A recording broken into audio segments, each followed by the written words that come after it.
अभिषेक सिन्हा, बहुत-बहुत स्वागत करते हैं आपका इस मेरे नए सा सीरीज़ में। मतलब ये सीरीज़ मेरा कल ही स्टार्ट हुआ था, गौतम बुद्ध के अबाउट पढ़ा रहे थे। कल मेरा एक वीडियो आ गया था, गौतम बुद्ध का जो हम आपको एक ठीक-ठाक आपका इस गौतम बुद्ध के अबाउट कॉन्सेप्ट क्लियर किए। कल वाला अगर आप वीडियो पढ़ेंगे तो ये कहानी आप समझोगे तो आपको ये चैप्टर भी आगे का कहानी समझ में आएगा। और हम कोशिश कर रहे हैं कि 1 घंटा का वीडियो तो पहले दे दिए हैं और ये इस वीडियो में भी हम कोशिश करेंगे कि एक ठीक-ठाक आपको पकड़ आ जाए, कुछ रिवाइज़ भी करा दें। देखिए, आपको हम अपने वीडियो का एक कमज़ोरी बता रहे हैं। आप जब भी मेरे वीडियो को सुनते हैं तो 1.75 स्पीड से सुनिए, ठीक है?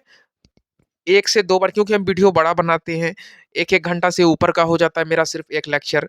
हम प्रत्येक चैप्टर में कोशिश करते हैं कि मतलब ज़्यादा से ज़्यादा चीज़ बता दें कहानी के रूप में, तो जब कहानी को बोलने लगते हैं तो उसमें ज़्यादा टाइम लगता है। तो आप मेरे वीडियो को यदि काफ़ी स्पीड करके भी सुनोगे ना, तो भी आपको कोई कन्फ्यूज़न होने वाला नहीं है क्योंकि फैक्ट मेरे वीडियो में कम, कहानी ज़्यादा रहता है, तो ज़्यादा समझ स्पीड में भी आ जाएगा, ठीक ना? और आपका जो 1 घंटा का वीडियो है वो कंप्लीट लगभग 30 मिनट या 40 मिनट में हो जाएगा, तो रिवाइज़ भी करने का और समय बचता है ना? चलिए, कल तक हम जो पढ़ाए थे उसके बाद हम आगे देखते हैं। हम ये देख रहे थे कि जब गौतम बुद्ध को जो ज्ञान का प्राप्ति हो जाता है गया में, बोधि वृक्ष के नीचे वो अघोर तपस्या करते हैं और फिर उनको जब ज्ञान का प्राप्ति होता है, तो वो अपना ज्ञान लोगों के बीच बाँटने लगते हैं। जब ज्ञान को बाँटने लगते हैं, लोगों को जीवन का सच्चाई बताने लगते हैं, बहुत सारा सच्चाई वो लोगों को बताते हैं कि भाई जीवन में क्या सच है, आप लोग धर्म को लेकर के क्यों इतना जटिल हो, आप किसी भी मतलब इतना परेशान क्यों हो, आप लोग इतना तकलीफ़ में क्यों रहते हो? सभी तकलीफ़ का एक ही कारण है, वो है एक्सपेक्टेशंस। अगर आपके मन में किसी भी चीज़ को लेकर के एक्सपेक्टेशंस जिस दिन हो जाएगा, माँ बेटा से दुःख क्यों है? क्योंकि माँ को भरोसा है मेरा बेटा हमको सेवा करेगा। वक़्त आने पर वो सेवा भी नहीं करता है और तो माँ दुखी हो जाती है क्योंकि माँ को एक्सपेक्टेशंस था ना।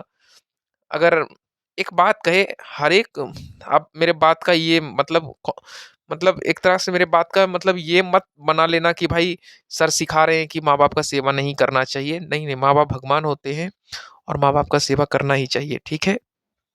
ये बात हम नहीं कर रहे। लेकिन हम आपको समझाने के लिए ये बात कह रहे हैं कि एक्सपेक्टेशंस होता है बहुत माँ दुखी है इस संसार में क्योंकि उसका बेटा सेवा नहीं कर रहा है। बहुत पिता दुखी हैं क्योंकि उनका बेटा उनका बात नहीं मान रहा है ना? अ, इस प्रकार से एक्सपेक्टेशन से तभी ना दुखी हैं, ठीक है? क्यों ना एक्सपेक्टेशंस करना चाहिए, सभी अपने बाल-बच्चा से एक्सपेक्टेशंस करते ही हैं, ठीक है? तो एक्सपेक्टेशंस करना ही चाहिए माँ जन्म दिए हैं तो बच्चे का भी कर्तव्य बनता है कि उनको सेवा-सत्कार या फिर जीवन में हर संभव फैसिलिटी देने का प्रयास करें। जिस प्रकार से माँ-बाप उनको बचपन से बड़ा किए तो माँ-बाप को भी आप लोग सोचिए कि कुछ न कुछ अच्छा ही करें आगे, तो माँ-बाप को भी एक अच्छा लाइफ़ देने का प्रयास करोगे लाइफ़ में, ठीक है? तो ये ख़ैर अलग बात है, लेकिन एक्सपेक्टेशंस अलग बात होता है। तो जितना ज़्यादा आपके मन में इच्छा जागरूक होगा, उतना ज़्यादा आपको दुःख मिलेगा इस संसार में, ठीक है? अगर मेरा इच्छा है, मान लो मैं अभिषेक कुमार, मेरा इच्छा है मैं कोई गाड़ी खरीद लूँ, जब वो गाड़ी मेरे को मिल जाएगा ना, तो महीना 2 महीना में वो गाड़ी से मेरा मन भर जाएगा। फिर मेरा इच्छा करेगा भाई ये स्प्लेंडर नहीं चाहिए, हमको अपाची चाहिए। अपाची जब मिल जाएगा तो उससे भी मेरा मन भर जाएगा और फिर हमको मन करेगा बुलेट चाहिए। तो जब बुलेट नहीं मिलेगा तो हमको दुःख का कारण मतलब वही हो जाएगा कि भाई मतलब हमको बुलेट चाहिए था और मेरे को बुलेट नहीं मिल रहा है। तो इंसान थोड़ा-सा ना सबसे ज़्यादा लालची किस्म का प्राणी होता है इस दुनिया में और सबसे ज़्यादा चालाक होता है। तो इंसान को यदि उनका इच्छा के अनुसार काम नहीं होता है, वो उनका इच्छा जो भी रहता है इंसान का, अगर उनके अकॉर्डिंग काम नहीं होता है तो वो दुःख हो जाता है, ठीक है? जैसे आपका इच्छा है किसी से शादी करने का, उससे आपका शादी नहीं है हो रहा हो शादी नहीं हुआ तो आपको पक्का आप दुःख हो, ठीक है? मतलब दुखी होने का कारण ही बाबू इच्छा है। इच्छा जीवन में सब कुछ तो इच्छा ही है। मेरा बहुत इच्छा करता है इस देश दुनिया को घूमने का, पैसा नहीं है पास में। मान लो ऐसा नहीं कि पापा से पैसा माँगेंगे तो मेरे को दे देंगे, लेकिन एक बात कहे कि पैसा नहीं है पास में तो हमको दुःख हो जाएगा। ठीक है? देश दुनिया नहीं घूम पाएँगे। हमको रेस्टोरेंट में जाके खाना है अच्छे-अच्छे व्यंजन, पास में पैसा नहीं है और खाना हम चाह रहे हैं तो इस कारण से भी हम दुखी हैं। लोग पूछते हैं कैसा जीवन चल रहा है? तो हम बोलते हैं क्या चलेगा भाई, जैसे-तैसे काट रहे हैं। ये सब वर्ड जो बिलो मिडल क्लास है ना वही बोलेंगे, जैसे-तैसे काट रहे हैं, किसी तरह जीवन घींच रहे हैं। क्यों? क्योंकि उसके मन में बाबू बहुत सारा इच्छा है, पैसे की नहीं रहने के वजह से उसका इच्छा पूरा नहीं होता है, जिसकी वजह से उसको लगता है कि भाई ये जीवन मतलब बहुत टफ होते जा रहा है और उसको तो हमेशा गलाइनी फील होते रहता है अंदर ही अंदर कि हम कुछ नहीं कर पा रहे हैं, हम स्वतंत्र नहीं हैं। स्वतंत्र होने की भी इच्छा है तभी तो दुःख है। स्वतंत्र होने की उसके मन में इच्छा आ गया, हम स्वतंत्रता चाहते हैं और स्वतंत्रता नहीं मिल रहा है आपको, तो आप दुखी हैं। आप पढ़ाई भी इसलिए कर रहे हैं ताकि आप भविष्य में स्वतंत्र हो सकें। बहुत सारी लड़कियाँ का ये केस रहता है, वो स्वतंत्र होना चाहती है, तो वो बेसिकली वो क्या चाहती है पढ़ लिख लेंगे तो हम स्वतंत्र हो जाएँगे। तो यदि वो एग्ज़ाम निकाल लेती है तो खुश हो जाती है। जब वह स्वतंत्र हो जाती है तो उसके जीवन में आगे कुछ नया दुःख आता है। अब उसका बेटा होता है आगे कल के जीवन में, तो बेटा स्कूल में टॉप नहीं करता है, तो वो लड़की स्वतंत्र तो हो गई, इसके वजह से वो बहुत खुश थी। लेकिन उसको बेटा हुआ, उसका स्कूल में टॉप नहीं कर पा रहा है, तो उसकी वजह से वो दुःख है, ठीक है? बेटा का रिज़ल्ट खराब हो गया है, तो इसकी वजह से वो दुःख है। या फिर जॉब में इंक्रीज़मेंट नहीं हो रहा है, तो इसकी वजह से वो दुःख है। मान लीजिए जॉब में छुट्टी नहीं दिया, उसको बहन के शादी में आने का मन था, तो इसकी वजह से दुःख है। तो इच्छाएँ इंसान को हमेशा दुःख ही देती है, ये संसार का नियम है। यही सब बात को गौतम बुद्ध लोगों को बताए हैं और जब गौतम बुद्ध यह ज्ञान को बाँट रहे थे, तो लोग जुटते चले गए। जैसे गौतम बुद्ध ने किसी ए नाम के लड़का को ज्ञान दिया, वो फिर किसी बी को सिखाया, अब बी किसी सी को सिखाया, सी ने किसी डी को सिखाया, डी ने किसी ई को सिखाया। इस प्रकार से शिष्य गौतम बुद्ध का जुटते ही जा रहे थे। देखते ही देखते 1000, 10,000, 50,000, लाख, 2 लाख शिष्य बढ़ते ही जा रहे थे गौतम बुद्ध का। और जितना भी शिष्य थे उनमें सबसे पहला नाम क्या था बाबू? आनंद। हम कल भी बताए थे आपको कि यहाँ से प्रश्न आएँगे कि गौतम बुद्ध के जो प्रथम शिष्य बने उनका नाम आनंद था। अच्छा, गौतम बुद्ध के जो अपने चचेरे भाई थे, अपने ही चचेरे भाई वह भी शिष्य बने। उसका नाम जानते हो क्या था? देवदत्त था। ये भी शिष्य बन गए। इस तरह से बौद्ध धर्म के प्रचार-प्रसार में काफ़ी हेल्प किया गया। क्या किया गया? काफ़ी हेल्प किया गया कि भाई जो शिष्य बनते थे वो भी प्रचार करते थे। गौतम बुद्ध पॉसिबल है? पॉसिबल है Gautam Buddha door to door जाकर के प्रचार करेंगे। बाबू कितना लोग को प्रचार करेंगे? जीवन तो बहुत चंद का होता है, बहुत छोटा जीवन है और यदि सिर्फ़ गौतम बुद्ध ही बौद्ध धर्म का प्रचार करते, तो कितना ही लोग जुट पाते। मान लो गौतम बुद्ध अपने पूरा जीवन बिताते तो लाख 2 लाख लोगों से डायरेक्टली जाके बात करते। भाई किसी को आप धर्म के बारे में बताओगे, समझाओगे तो समय लगता ही है ना। तो जब गौतम बुद्ध मुँह से बोल-बोल के बताते तो समय किल होता। तो यह नियम क्या बना कि हम जो शिष्य को तैयार करेंगे, वो शिष्य वह धर्म को आगे उस मतलब उस वो बात को फैलाएगा, है ना? अभी आप देखोगे आप लोग अगर लोकल बिहार के हो तो आपको थोड़ा बहुत ये समझ में आएगा जो शिव चर्चा करती है, वो गुरु का क्या करती है? प्रचारक होती है, भगवान शिव के बारे में लोगों को बताती है, शिव चर्चा करती है और जो उसका शिष्य बनते जाता है अ, शिव भगवान का, वो शिव भगवान का प्रचारक हो जाता है। मतलब दूसरे को कहता है कि आप मेरा मतलब शिष्य बनना चाहते हैं आप शिव का, इस प्रकार से ये जो शिव है, सनातन धर्म का प्रचार हो रहा है, समझ रहे हैं ना? तो इसी प्रकार से गौतम बुद्ध का जो धर्म था, बौद्ध धर्म, उसका भी प्रचार लोगों के ही द्वारा हो गया फटाफट।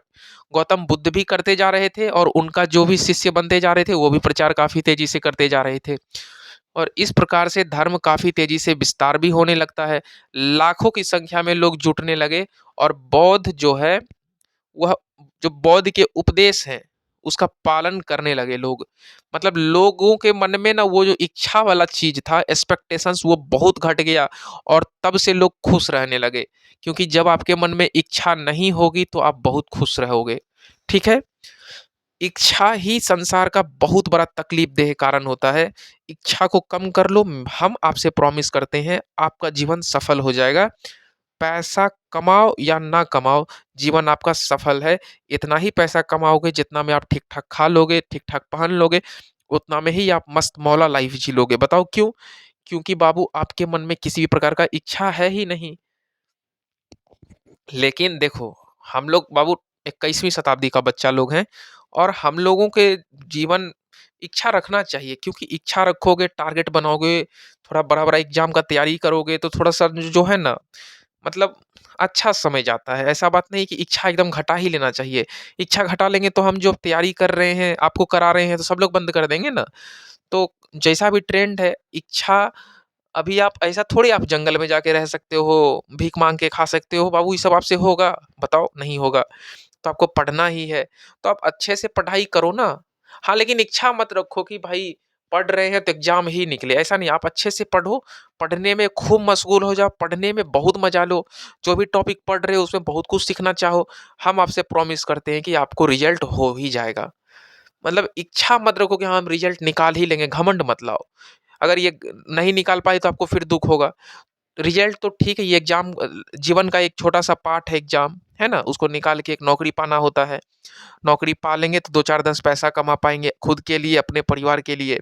तो ये अच्छा जर्नी है, ये खराब नहीं है। बस आप एक्स्ट्रा इच्छा मत बनाना कि एक नौकरी में जाके घूस लेंगे और अब मतलब घूस नहीं, उस दिन नहीं हो पाया पैसा, घूस नहीं मिल पाया तो दुखी हो गए, है ना? या नौकरी नहीं मिला तो दुखी।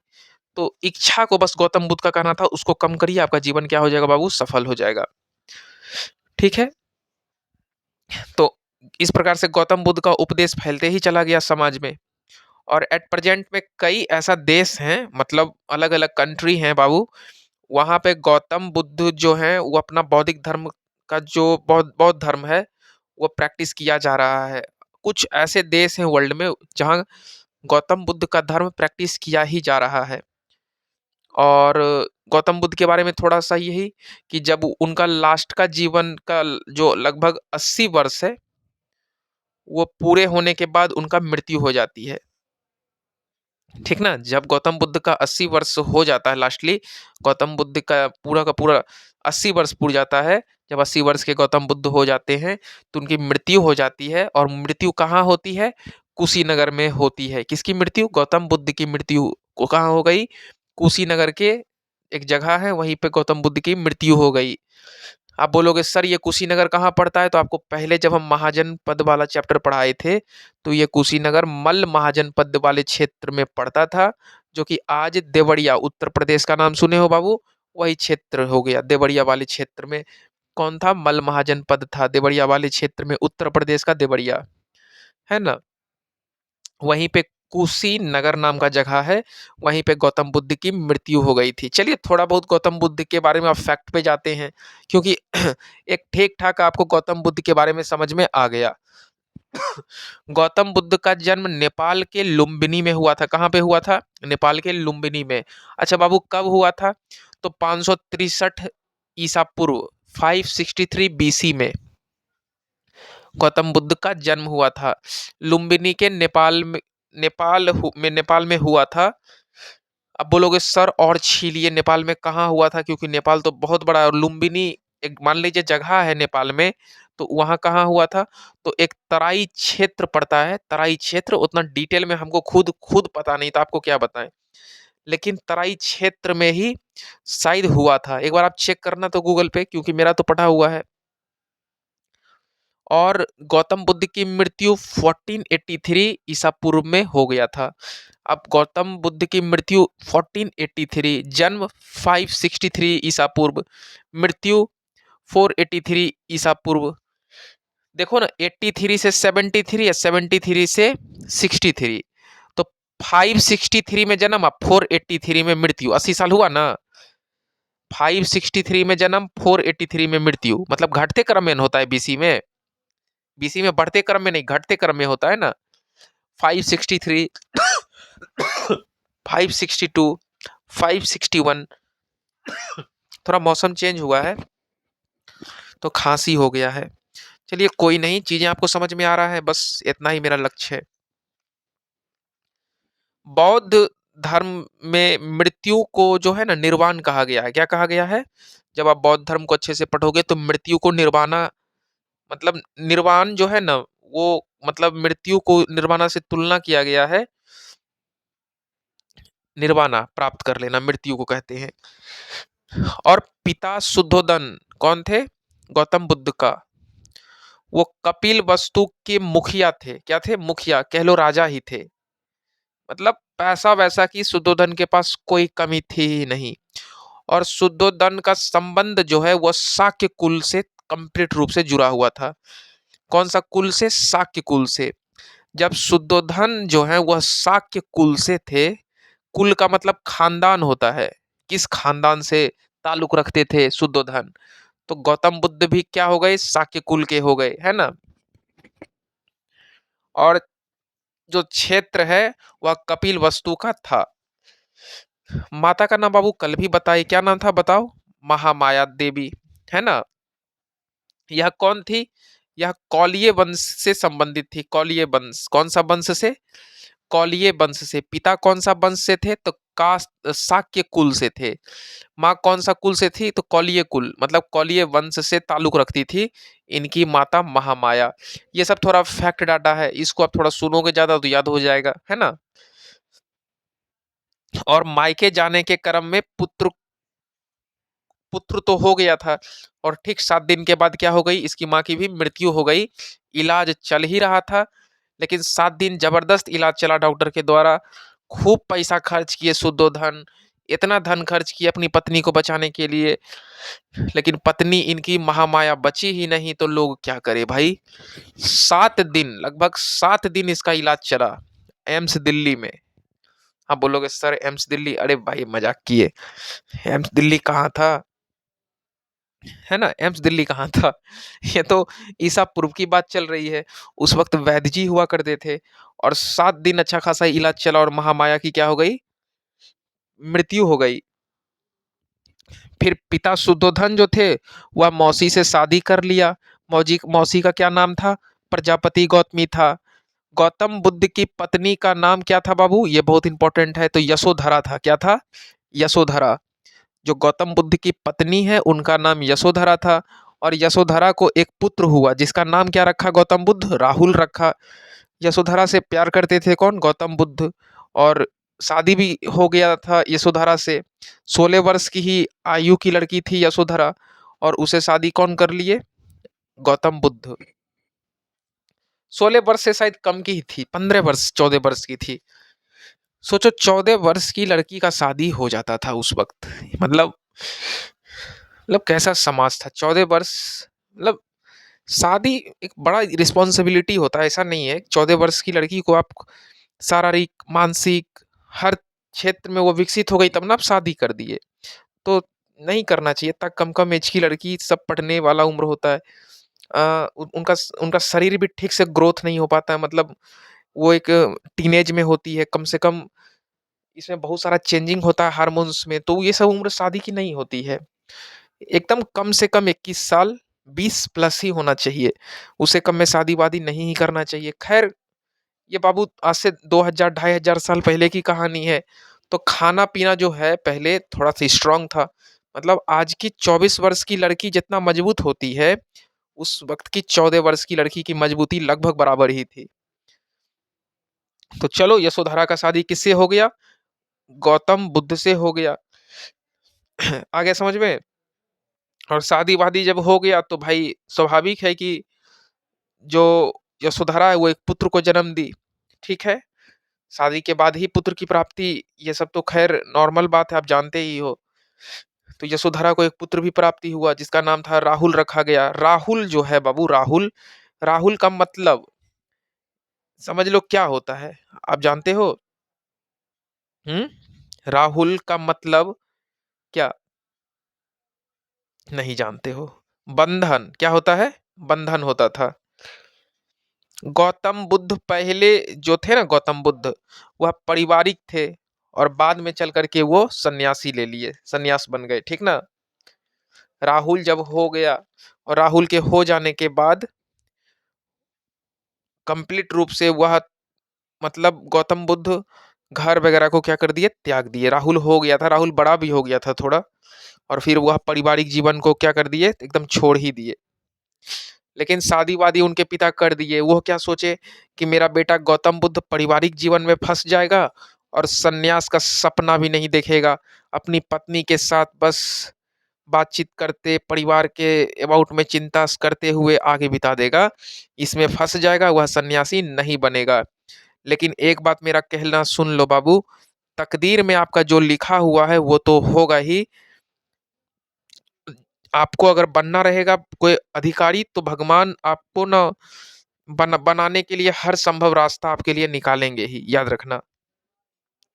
अगर नहीं बनना रहेगा तो पढ़ने में कितना भी बढ़िया हो, किसी न किसी कारण से, किसी न किसी कारण से आप बन नहीं पाओगे।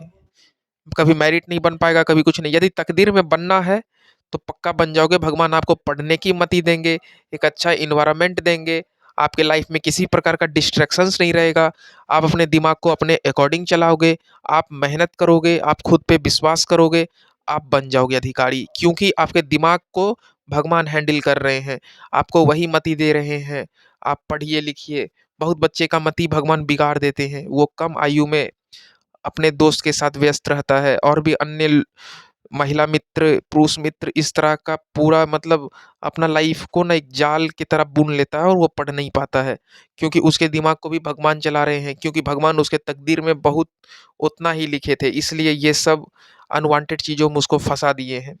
तो नसीब नसीब का बात है, ये आपके नसीब में चमकना रहेगा सूर्य की तरह, तो आप चमकोगे ही, कोई नहीं रोकेगा आपको। भगवान मति समय के साथ आपको बुद्धि देंगे, ये चीज़ याद रखना। तो ये सब मानने का चीज़ है। हालाँकि ये सब व्यक्तिगत रूप से हम मानते हैं कि ऐसा होता है। हम अच्छे-अच्छे लोगों को बाबू जीवन काल में कुछ ना करते हुए देखे हैं। वो इस तरह से अपने जो पढ़ने वाला एज था उसको इस तरह से बर्बाद किए, कभी एमबीए कर रहे हैं, कभी कुछ कर रहे हैं।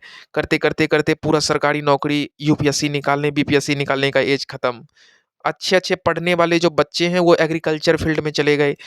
उधर ये सोचे कुछ ठीक-ठाक नौकरी मिल जाएगा।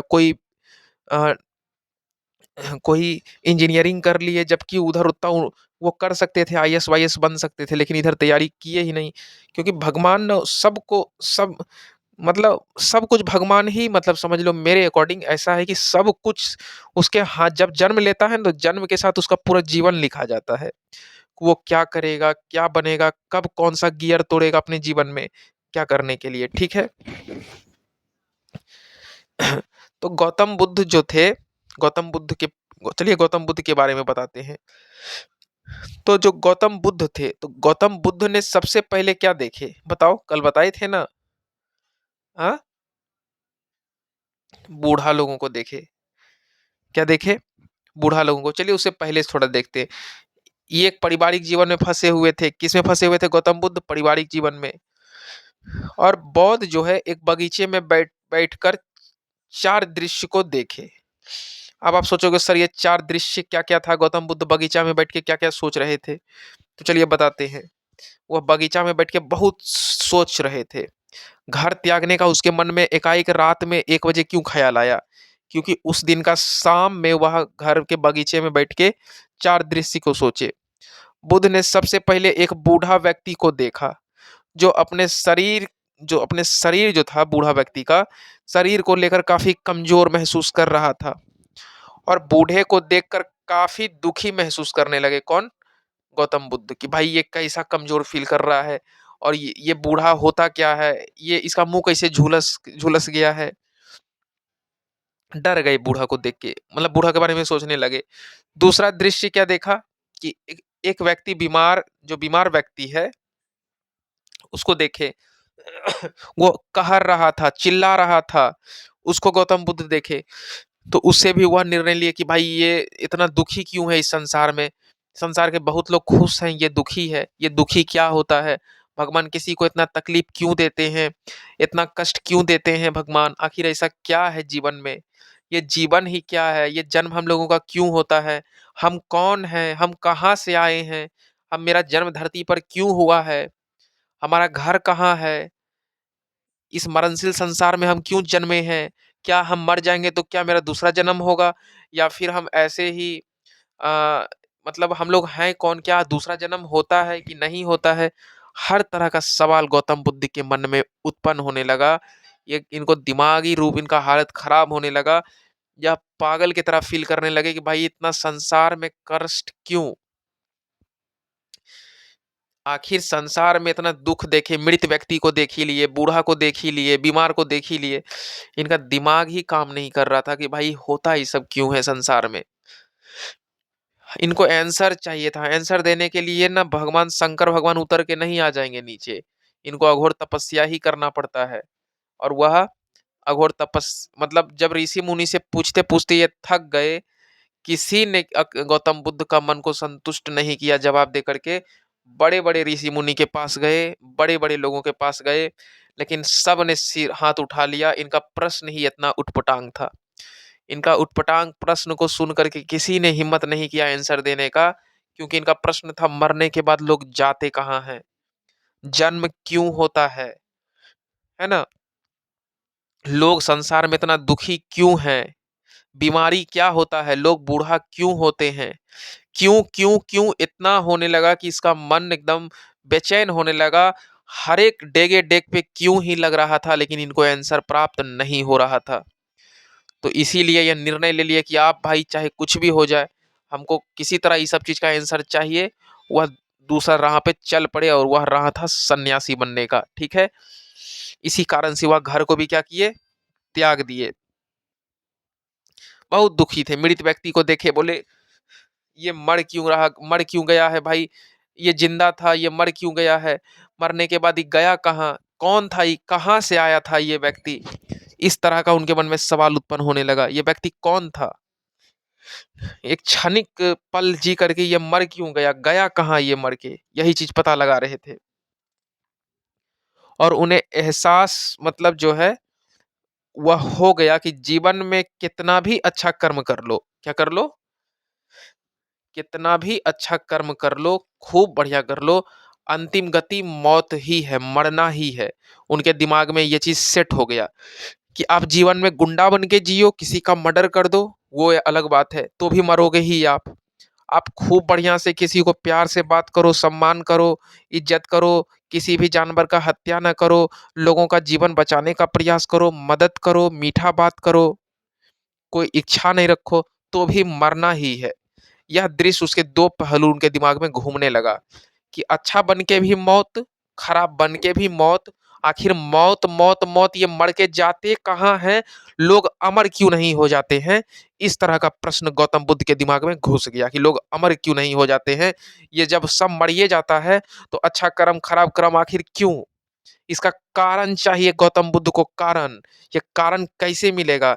या कारण को ढूँढने के लिए वो पागल की तरह जंगल में घूमने लगे, अलग-अलग सन्यासी से पूछने लगे, लेकिन किसी ने इनका आंसर सटीक नहीं दे पाया, इनको संतुष्टि नहीं दिला दिला पाया। लास्ट में यहाँ खुद निर्णय लिए कि तपस्या करना है तो अब हमको ही खुद तपस्या करना है, चाहे कितना भी हम भगवान को याद कर लें, हमको आंसर चाहिए तो चाहिए। जब इस तरह का दृश्य देख रहे थे अपने मन में गौतम बुद्ध, तो देखने के बाद गौतम बुद्ध को अपने मन में चौथा दृश्य जो आता है वह सन्यासी बनने का एकदम दिखने ही लगा। अब मेरे को सन्यासी ही बनना है। ठीक है, जो प्रश्न पूछ रहा है भगवान से कि हे भगवान, हम लोगों का जन्म क्यों हुआ है? क्यों धरती पर आए हैं? आप हमको धरती पर भेजे हैं तो हम मर क्यों रहे हैं? इस तरह का सवाल गौतम बुद्ध के मन में मतलब आने लगा। आखिर हम लोग मर के जाते कहाँ हैं? तो उनके भी मन में इस तरह का सवाल गौतम बुद्ध के मन में आने ही लगा कि मर के हम लोग जाते कहाँ हैं? अच्छा काम करो, खराब काम करो तो भी मरना ही है, तो मर के लोग जा कहाँ रहा है?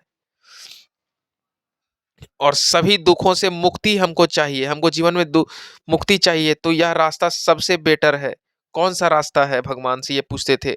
कौन-सा रास्ता हम अपनाएँ जो हमको दुःख हो ही नहीं? इस तरह का सवाल उनके मन में, गौतम बुद्ध के मन में उत्पन्न होने लगा। रिज़ल्ट यह होता है कि दृश्य को देखने के बाद वह गृह त्याग का क्या ले लिए? निर्णय ले लिए। जब गृह त्याग कर दिए 29 वर्ष की आयु में, तो वह गृह त्याग तो कर दिए, रात को जब सब सो रहे थे, सब एकदम खर्राटा मार रहे थे, तो वह चुपके से घर से निकलते हैं, बिना किसी को बताए हुए और गृह त्याग कर दिए, और गृह त्याग को महाविनिष्क्रम क्या कहते हैं, निविष्क्रम, महाविनिष्क्रम गृह त्याग को कहते हैं। यह प्रश्न भी पूछा जा सकता है बीपीएससी में। महाविनिष्क्रम को, गृह त्याग को ही महाविनिष्क्रम कह सकते हैं। और गृह त्याग के बाद वह उनको क्या हो गया, ज्ञान की प्राप्ति होने लगी। क्या होने लगी, ज्ञान की प्राप्ति होने लगी। किस चीज के बाद, गृह त्याग के बाद। किनको ज्ञान की प्राप्ति होने लगी, गौतम बुद्ध को क्या होने लगी बाबू, ज्ञान की प्राप्ति होने लगी। धीरे धीरे बहुत गुरु लोगों से मिले, लेकिन उनको सटीक आंसर कोई नहीं दे रहे थे। यह संतुष्ट थे, इनका पूरा जो प्रश्न था, क्वेश्चन था, उसका पूरा का पूरा आंसर कोई देने के लायक थे ही नहीं। सभी ऋषि मुनि के पास गए। जंगल में जो उनको पहला आदमी मिला, पहला ऋषि मुनि मिला, जिनका पहला गुरु के रूप में अगर ये किसी को देखे तो उनका नाम क्या था, अलार कलाम था। और यह अलार कलाम जो थे, यह कहाँ से संबंध रखते हैं, वैशाली से संबंध रखते हैं। और यह अलार कलाम सांख्य दर्शन से परिचित थे। किससे थे, सांख्य दर्शन से काफी परिचित थे। और इनके सेकंड गुरु रुद्र रामपुत्र थे, जिनका संबंध राजगृह से था। रुद्र रामपुत्र का संबंध राजगृह से, अलार कलाम का संबंध वैशाली से। रुद्र रामपुत्र का संबंध राजगृह से, अलार कलाम का संबंध वैशाली से। अलार कलाम सांख्य दर्शन से परिचित थे, जबकि जो रामपुत्र थे वो कहाँ से ताल्लुक रखते थे, राजगृह से। ठीक है। और गौतम बुद्ध ने इनसे भी काफी शिक्षा ली, बट इन्हें संतुष्टि नहीं मिली। बहुत शिक्षा ली लेकिन इनको संतुष्टि नहीं मिली।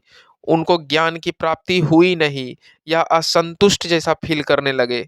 मतलब आधा अधूरा नॉलेज टाइप का इनको, मतलब पूरा पूरा आंसर मिल ही नहीं रहा था। इसलिए वह बिहार के गया में पहुंच गए। घूमते घूमते भटकते भटकते बिहार के गया में आए, है ना। और बौद्ध गया में एक पीपल का पेड़ है। किस चीज का पेड़ है, पीपल का पेड़ है। उसी के नीचे लगभग 45 दिन, कितना दिन, 45 डेज, 45 दिनों तक कठोर तपस्या की। और बुद्ध जो है बहुत ज्यादा तपस्या यह 45 दिन किया। खूब भगवान को लगातार पूजते ही रह गया, भूखल प्यासल तपस्या करते ही रह गया पीपल वृक्ष के नीचे बैठ करके 45 दिन तक। और बुद्ध पूर्णिमा क्या था दिन, बुद्ध पूर्णिमा, जिसे वैशाख पूर्णिमा भी कहा जाता है, इसी दिन तक उन्हें ज्ञान की क्या हो गई, प्राप्ति हो गई। बुद्ध पूर्णिमा जिसे वैशाख पूर्णिमा भी कहा जाता है, इस दिन तक गौतम बुद्ध को ज्ञान की प्राप्ति हो गई। और सबसे मजेदार चीज जानते हो क्या है, तो सबसे मजेदार चीज यह है कि बुद्ध का जन्म, बुद्ध की मृत्यु और बुद्ध की ज्ञान की प्राप्ति सब वैशाख पूर्णिमा के ही दिन हुआ था। फिर से, बुद्ध का जन्म, बुद्ध का मृत्यु और ज्ञान की प्राप्ति, सब ये सब जो हो रहा था, ये सब बौद्धिक पूर्णिमा के ही दिन, या फिर बौद्धिक पूर्णिमा को क्या कहेंगे बताओ, वैशाख पूर्णिमा कहेंगे। तो इसी दिन उनका जन्म, उनका मृत्यु और उनको ज्ञान की प्राप्ति होती है। और इसी कारण से वैशाख पूर्णिमा को बौद्धिक पूर्णिमा भी कहा जाता है। कॉन्सेप्ट क्लियर हो गया। वैशाख पूर्णिमा को बौद्धिक पूर्णिमा क्यों कहा जाता है, क्योंकि इसी दिन गौतम बुद्ध का जन्म भी हुआ था, गौतम बुद्ध का मृत्यु भी हुआ था। और गौतम बुद्ध को पीपल वृक्ष के नीचे लगभग 45 दिन के अघोर तपस्या के बाद वैशाख पूर्णिमा के दिन ही ज्ञान की प्राप्ति हो गया था। इसी कारण से वैशाख पूर्णिमा को हम बौद्धिक पूर्णिमा भी कह के पुकारते हैं। हालांकि ज्ञान की प्राप्ति जब गौतम बुद्ध को लगातार 6 वर्ष की कठोर तपस्या के बाद ही हुई, क्योंकि ये 6 वर्ष जंगल में घूमने लगे, मतलब गृह त्याग किया हुआ लगभग 6 साल हो गया था, तभी उनको ज्ञान की प्राप्ति होती है। पूरा भटकते रहे और वह सही जगह पहुंच गए, बौद्ध गया पीपल वृक्ष के नीचे। जब खुद आंख मूंद करके लगभग 45 दिन तक आंख मूंद के भगवान का नाम लेते रहे, तो उनको ज्ञान की प्राप्ति हो गई। और 6 वर्ष तक इधर उधर भटकते थे जंगल में, लेकिन उनको पूरा अधूरा आधा-अधूरा नॉलेज होता था, पूरा-पूरी ज्ञान की प्राप्ति किसी से मिल ही नहीं पा रहा था। जो उनका क्वेश्चन था, उसका आंसर देने में कोई मतलब अव्वल था ही नहीं। एक सटीक आंसर गौतम बुद्ध को नहीं दे रहा था। वह 6 साल से बाबू मान लो भटक ही रहे थे और लास्ट का 45 दिन उनको मतलब दिमाग आता है और वो पीपल वृक्ष के नीचे खुद भगवान को याद करने लगते हैं, जिसके वजह से उनको ज्ञान की क्या हो जाती है, प्राप्ति हो जाती है। और उस समय तक उनकी आयु देखो 29 साल में घर छोड़े 6 साल बाबू इधर उधर भटके, तो 29 अब प्लस 6 साल कर दो, 35 हो गया है ना। तो 35 साल में इनको ज्ञान की प्राप्ति हो गई, क्योंकि जंगल वंगल भटके। मतलब मान लो हम आईएएस बनना चाहते हैं, हम बहुत सारे गुरु के पास गए, हम खूब पढ़ना चाह रहे थे, मतलब लेकिन हमको कोई अच्छा पढ़ा ही नहीं रहे थे। इसी दरमियान हमको कोई एक अच्छा गुरु मिल गया दिल्ली में, वो हमको पढ़ाया और हम आईएएस बन गए। लास्ट का 45 दिन पढ़ाया लेकिन हम आईएएस बन गए। तो मेरा पूरा जो इतना भटका हुआ दिन था, ये तो व्यर्थ हो गया। 6 साल से हम भटक रहे थे आईएएस बनने के लिए, हमको आईएएस कोई नहीं बना पाया। और जो लास्ट का 45 दिन पढ़ाया वही आईएएस हमको बनाया, तो उसी का नाम लेंगे जीवन भर। ठीक ना, सही समय पर सही लोग का मिलना भी बहुत जरूरी है, क्योंकि अच्छे लोग के संगत नहीं होंगे आपके साथ, तो आप जीवन जीवन में कभी आगे नहीं बढ़ पाओगे। याद रखना, अच्छे लोगों का संगत बहुत जरूरी है। ठीक ना, संगत से ही रंगत आता है। जो पढ़े लिखे लोग हैं उनके साथ सिर्फ जो लोग सट भी जाता है ना, तो धकला धकला के वो भी सक्सेस ही हो जाते हैं। सक्सेसफुल के साथ जो सट जाएगा वो सक्सेस पहुंच, मतलब मेहनती के साथ अगर आप सट जाओगे तो आप भी मेहनती बन जाओगे, आपको भी उसका ज्ञान प्राप्ति होने लगेगा। आप जैसा के साथ रहोगे आप वैसा ही बन जाओगे, ये चीज याद रहना, ये चीज याद रख लेना माइंड में। जैसा संगत वैसा रंगत। आप पढ़ने वाले लड़कों के साथ संगत करोगे तो आप भी पढ़ने वाले बन जाओगे। आप घूमने फिरने वाले के साथ रहोगे तो आप भी घूमने फिरने वाले ही बनोगे। जो मूर्ख है, जिसको ज्ञान नहीं है दिमाग में, जो बस ऐसे वैसे घूमते रहता है, छोटा मोटा पैसा के पीछे भागता है, तो वो सब का लाइफ सब दिन छोटा ही रह जाता है। कितना आसान है, ठीक ठाक अच्छे से पढ़ लो, और हिंदुस्तान में एक संविधान है, संविधान के तहत बड़े बड़े अधिकारी बनने का मौका सबको दिया है भारत सरकार। आप एक अधिकारी का सीट पालो, कितना अच्छा सुनहरा मौका मिलता है जीवन में। एक ही जीवन है, शानदार इसका पारी खेलो ना यार, क्या बेवकूफ़ी करते हो, है ना। अच्छा पारी खेलना चाहिए। आज हम भी पढ़ते हैं, आखिर पढ़ते हैं, मेहनत करते हैं, बहुत सारा चीज़ हमने अपने जीवन में पढ़ा, बहुत कुछ सीखा, तो हर एक्सपेरिमेंट से कुछ ना कुछ अच्छा ही रिजल्ट निकल के आता है। आखिर इसमें लगे भिड़े रहे तब तो एक ठीक-ठाक हम नॉलेज को अर्न करके आपको भी पढ़ा देते हैं। मेरा भी कल्याण, आपका भी कल्याण। आप लोग तो हमारे भाई लोग हैं, तो अगर आप लोग पढ़ते हैं तो समझ लीजिए आपके पढ़ने से कितना ज़्यादा हमको मोटिवेशन मिलता है। आप लोग सीखते हैं, वजह कहीं न कहीं हम बनते हैं, कि चलिए हम अगर कुछ सीखे तो हम 2 4 5 को सिखा दिए। तो सैटिस्फैक्शन, आप भी सीखे तो आप भी अगले को सिखाओ। मतलब नॉलेज को बाबू जितना बाँटोगे उतना ज़्यादा बढ़ेगा, ये चीज़ याद रखना। कभी ये मत सोचना कि भाई हम नॉलेज नहीं बाँटे, आप बाँटो, दिल खोल करके बाँटो। पहले मेरे मन में भी चलता था कि नॉलेज क्यों दें, हम तो स्टूडेंट हैं, क्यों दूसरे को जनाएँ? ऐसा नहीं होता है, आप जनाओ ना, आप जितना दूसरे को बाँटोगे आपके पास उतना भगवान देते ही जाएँगे। ठीक है? विद्या ऐसा चीज़ है कि आप जितना बाँटोगे आपका उतना बढ़ ही जाएगा। मतलब ये मत सोचो कि मतलब आपसे वो सीख जाएगा तो वो हमसे आगे बढ़ जाएगा, ऐसा नहीं सोचना चाहिए। हमारे मन में ऐसा आता था, लेकिन ऐसा कुछ नहीं होता है। आपका जो स्थान है वो तो रहेगा ही, और आपसे जो सीखेंगे वो भी, उनका भी जो मतलब दुआ है वो आपको लगेगा ही, याद रखना। मेहनत करो, आगे बढ़ो। तो कहाँ पे गौतम बुद्ध को ज्ञान प्राप्ति हुआ था? पीपल के वृक्ष के नीचे। कहाँ पे? पीपल के वृक्ष के नीचे गौतम बुद्ध को क्या हो गई थी? ज्ञान की प्राप्ति हो गई थी। कितना दिन का तपस्या था? 45 दिन का तपस्या था। कहाँ पे प्राप्ति हुई थी? बौद्ध गया में, है ना।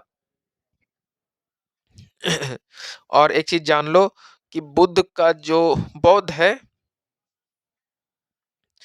बौद्ध नाम से गौतम बुद्ध को जाना जाता है, क्यों? ये भी एक बहुत बड़ा इंपॉर्टेंट है, क्वेश्चन यहाँ से आता है, तो इस तरह का भी सवाल आपको हम क्लियर करेंगे। यहाँ तक अच्छे समझ में आ रहा है? किसी प्रकार कोई डाउट है तो आप हमसे कमेंट में पूछ सकते हो। कितना वर्ष की आयु लगातार गौतम बुद्ध कठोर तपस्या किए? तो लगभग 45 दिन कठोर तपस्या किए और 6 वर्ष हुआ इधर-उधर बौखते रहे, ऋषि मुनि से पूछते रहे, प्रश्न किए, लेकिन उनको अल्टीमेटली आंसर तो खुद के ही 45 दिन के मेहनत से मिला। उधर 6 साल उनका भटकना क्या हो गया? व्यर्थ हो गया, है ना? उनको एक सटीक आंसर, सटीक ज्ञान प्राप्ति हुआ ही नहीं। और जब ज्ञान की प्राप्ति हो गई तो उस समय तक उनकी आयु लगभग 35 वर्ष थी और पीपल के वृक्ष के नीचे बौद्ध गया में उन्हें ज्ञान की प्राप्ति हो गई। और इस ज्ञान की प्राप्ति, जो ज्ञान की प्राप्ति हुई वह कहाँ हुई? बौद्ध गया में हुई, है ना? बौद्ध गया में बौद्धित्व, जो जहाँ ज्ञान की प्राप्ति हुई वो बौद्धित्व कहा गया है। ज्ञान की प्राप्ति को क्या कहा गया है? बौद्धित्व। फिर से ज्ञान की प्राप्ति जो शब्द है, ज्ञान की प्राप्ति, उसको बौद्धित्व कहा गया है। और साथ ही साथ इन्हें जो भी तथागत और बुद्ध का नाम से जाना जाता है, क्या जानने मतलब लोग उनको बौद्ध के नाम से जानने लगे ज्ञान की प्राप्ति के बाद, है ना? जब उनको ज्ञान की प्राप्ति हो जाता है तो लोग उनको बौद्ध के नाम से पुकारने लगे, जानने लगे। और यहाँ तथागत का मतलब सच है। क्या है? सच। और ज्ञान जिसका ज्ञान इसका क्या है? कारण है। क्योंकि ज्ञान मिला तभी इनको तथागत शब्द मिला और तथागत शब्द का मतलब सच है। क्या है? सच। बौद्ध का मतलब क्या होता है बाबू? ज्ञान होता है। फिर से सीखो, बौद्ध का मतलब ज्ञान होता है। जब इनको ज्ञान मिल गया तो इनका नाम बौद्ध पड़ गया।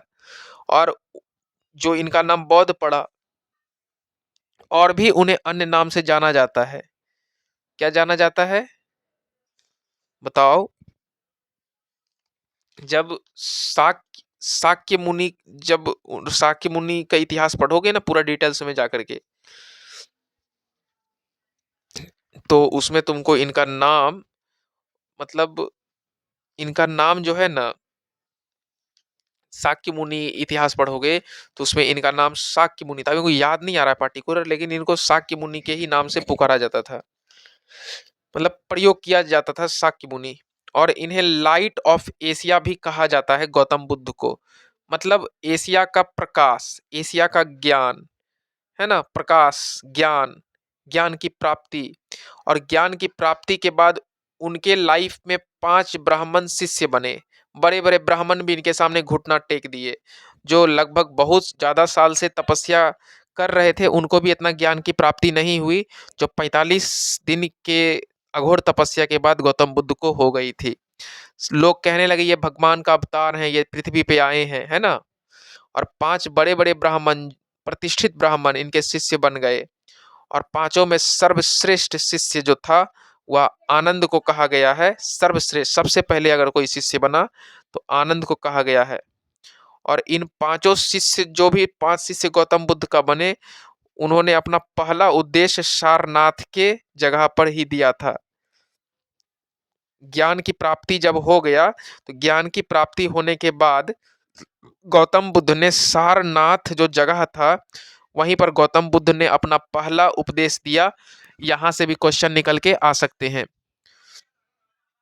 और उसी सारनाथ, जो जो सारनाथ जगह पे वो अपना पहला उद्देश्य दिया, लोगों को समझाने लगा कि देखो बाबू, अपने जीवन में ना तुम बहुत ज़्यादा एक्सपेक्टेशंस नहीं रखो, एक्सपेक्टेशंस कम रखो, यही सबसे ज़्यादा दुख का कारण है ना?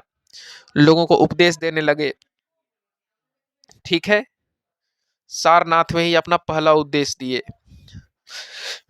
और जो सारनाथ है वहीं पे सारनाथ को ऋषि पतन के भी नाम से जाना जाता है।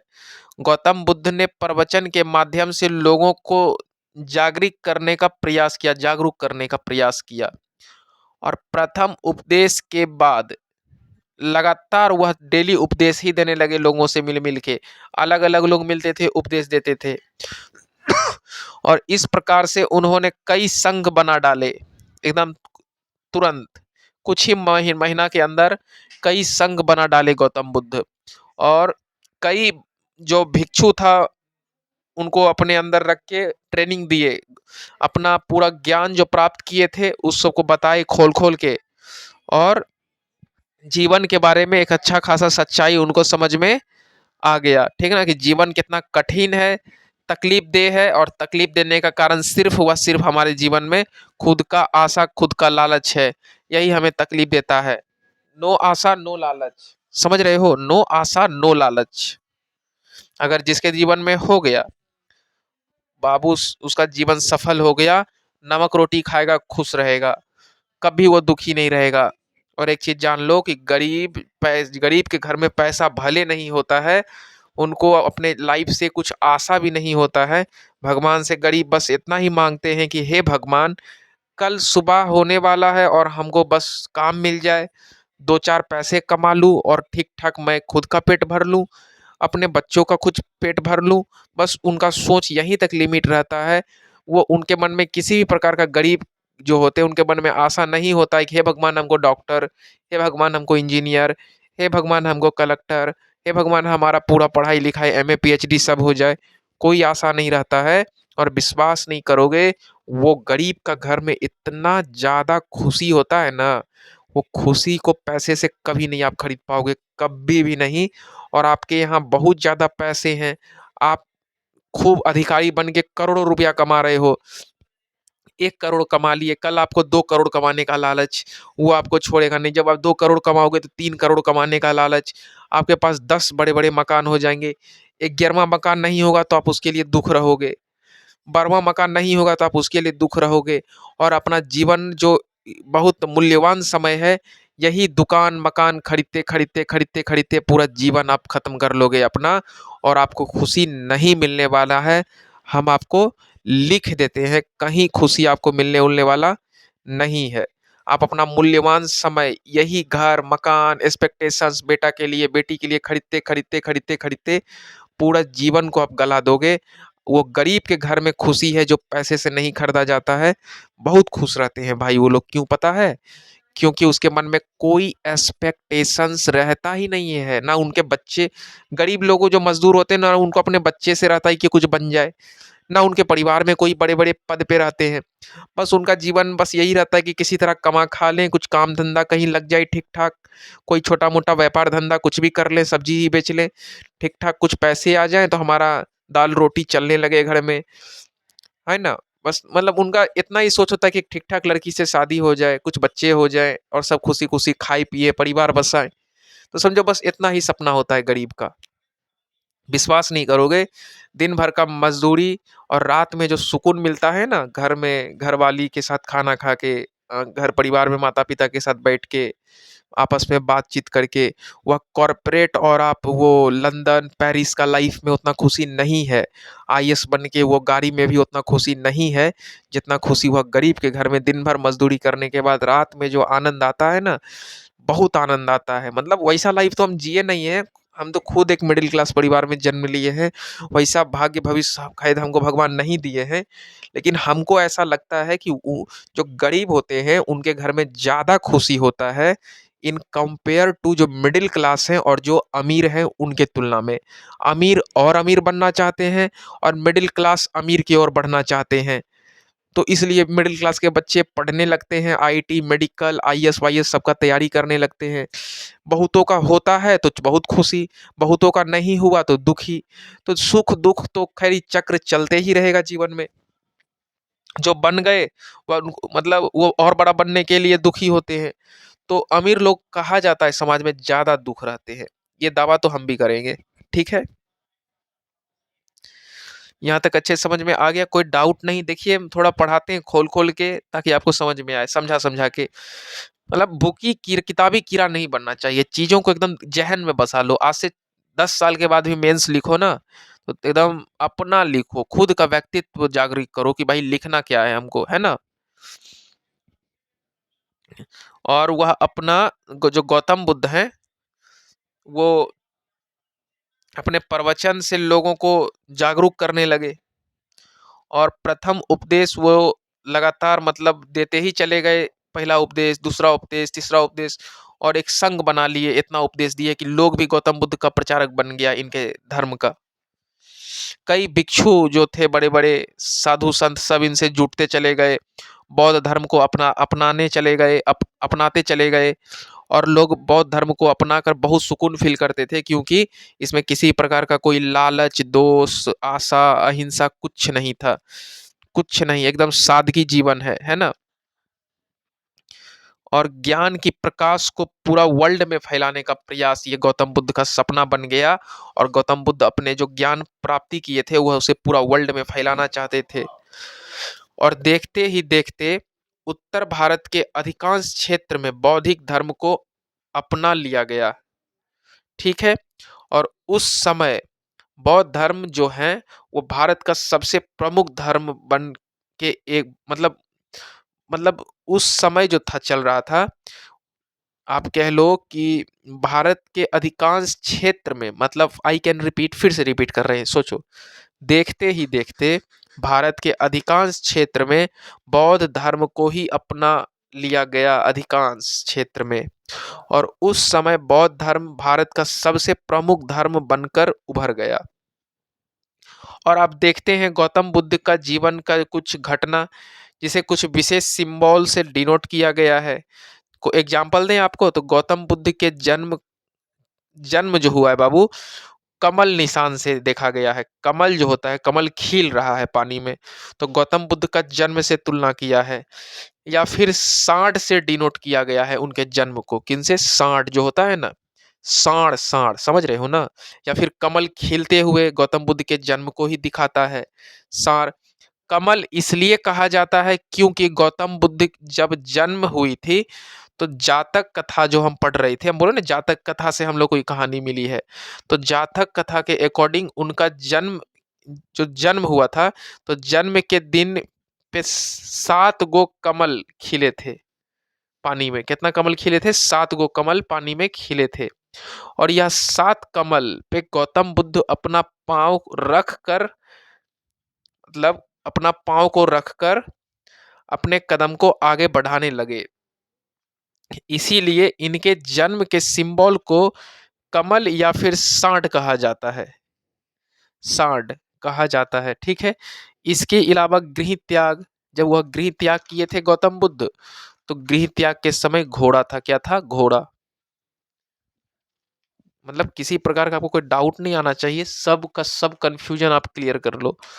किसी प्रकार का आपको डाउट रहेगा तो फिर से बता रहे हैं। कमल या फिर सांड क्या दिखाता है, क्या डिनोट करता है? कि गौतम बुद्ध का जन्म हुआ है और 7 गो कमल उनके जन्म के दिन खिला था, और वह सातों कमल पे अपना पाँव को धर के रखकर उतर रहे हैं। मतलब इस तरह का जातक कथा में बताया गया है। अब जातक कथा जो बताएगा हम वही सीखेंगे, और हम आपको वही पढ़ाएंगे, अब प्रश्न भी यहीं से आएंगे।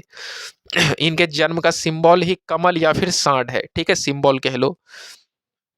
और गृह त्याग का सिंबल क्या है बाबू? घोड़ा है, क्योंकि घोड़े पे बैठ के वो भागे थे घर से रात को 1 बजे, और अपना गृह त्याग घोड़ा से किया था, इसीलिए घोड़ा मान लिया गया।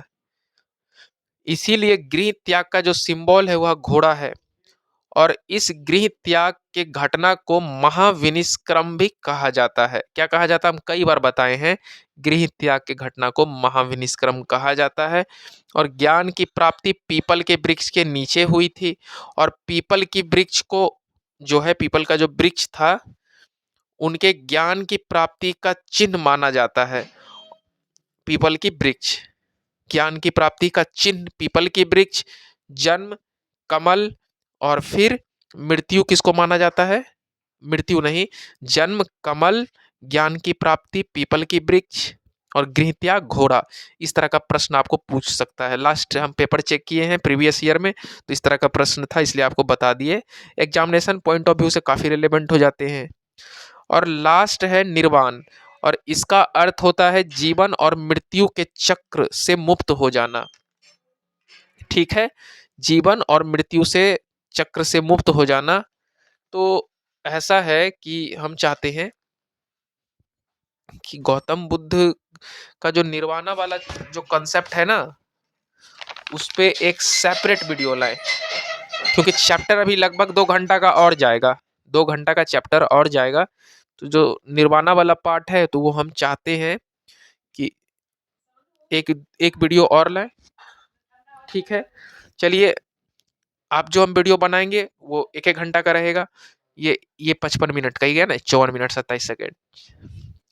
ठीक है, यहाँ तक आपको अच्छे से समझ में आ गया? आप मेरे वीडियो को बार-बार सुनिए, आपको चीज़ें समझ में आएगा ही। वीडियो देखने के लिए आपका बहुत-बहुत धन्यवाद।